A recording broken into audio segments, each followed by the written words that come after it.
Godson Public School, Number 6, Surapet Main Road, Thirumal Nagar, Chennai 600099, Tamil Nadu. Chidambaram அருகே மீதிக்குடி பகுதியில் தனது பாலியல் இச்சைக்கு உடன்பட மறுத்த இளம்பெண்ணை வெட்டி படுகொலை செய்த முதியவரை போலீசார் தேடி வருகின்றனர். இதுகுறித்த கூடுதல் விவரங்களை வழங்குவதற்காக நமது செய்தியாளர் மணிகண்டன் இணைப்பில் உள்ளார். மணிகண்டன், அந்த முதியவர் குறித்து பின்புலன் தகவல்கள் ஏதேனும் வெளிவந்திருக்கிறதா? முழுமையான விவரங்கள் என்ன சொல்லுங்க. கண்டிப்பாக கிருஷ்ணவேணி, சிதம்பரம் அருகே வந்து பாத்தீங்கன்னா மீதிக்குடி கிராமத்தை சேர்ந்த கார்த்திக் என்பவரோட மனைவி வந்து காமாட்சி. இவருக்கு வந்து வயசு வந்து 25. இவருக்கு வந்து பாத்தீங்கன்னா 5 ஆண்டுகளுக்கு முன்பு வந்து திருமணம் செய்து கொண்ட நிலையில வந்து இவருக்கு ஒரு பெண் குழந்தை இருக்கு. இந்த நிலையில கடந்த ஓராண்டுக்கு முன்பு வந்து கருத்து வேறுபாடு காரணமாக இவங்க வந்து கணவனை வந்து விட்டு பிரிஞ்சு காமாட்சி வந்து மீதிக்குடி செங்கமேட்டு தெரு பகுதியில வந்து தந்தையோட வந்து வச்சுட்டு இருக்காரு. இந்த நிலையில பாத்தீங்கன்னா கணவன் இல்லாத காமாட்சியை எப்படியாவது அறிந்துவிட வேண்டும் என்ற எண்ணத்திலே வந்து அதே கிராமத்தை சேர்ந்த மகேந்திரன், அவர் வந்து வயசு வந்து 65 ஆகுது.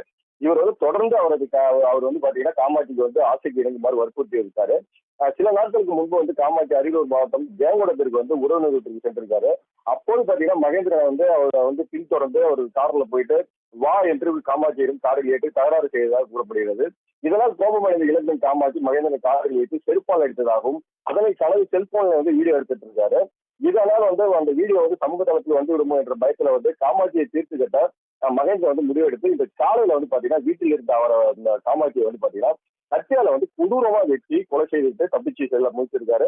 அப்போது அவரை வந்து பிடிக்க முயற்சி செய்த அவரது தந்தை பாண்டுரங்கனை வந்து இரும்பு போய்த்தால் கொடூரமாக தாக்கி விட்டு தப்பி சென்றிருக்காரு. இதனை அடுத்து அப்பகுதி பொதுமக்கள் வந்து காவல் நிலையத்தில் தகவல் தெரிவிச்சிருக்காங்க. இது குறித்து தகவல் அறிந்து வந்த அண்ணாமலை நகர் போலீசார் வந்து கொலை செய்யப்பட்ட காமாட்சி உடலை மீட்டு கடலூர் மாவட்ட அரசு மருத்துவமனை கல்லூரிக்கு மருத்துவ கருவி பிரேத பரிசோதனைக்காக அனுப்பி வச்சு கொலை குறித்த தீவிர விசாரணை வந்து மேற்கொண்டு இருக்காங்க. மேலும் வந்து இந்த இளம்பெண் ஆட்சிக்கு வந்து இலங்கை மருத்துவர் வந்து கொடூரமான முறையில வந்து வெட்டி கொலை செய்த சம்பவம் வந்து இந்த பகுதியில பெரும் பரபரப்பா இருக்கு. அந்த முதியவர் வந்து தீவிரமா வந்து பாத்தீங்கன்னா போலீசார் தேடிட்டு இருக்காங்க. சிதம்பரம் மீதிக்குடி பகுதியில் தனது பாலியல் இச்சைக்கு உடன்பட மறுத்த இளம் பெண்ணை முதியவர் ஒருவர் வெட்டி படுகொலை செய்திருக்கிறார். அவரை போலீசார் தீவிரமாக தேடி வருகின்றனர். இதுகுறித்த முழுமையான விவரங்களை வழங்கியதற்கு நன்றி மணிகண்டன்.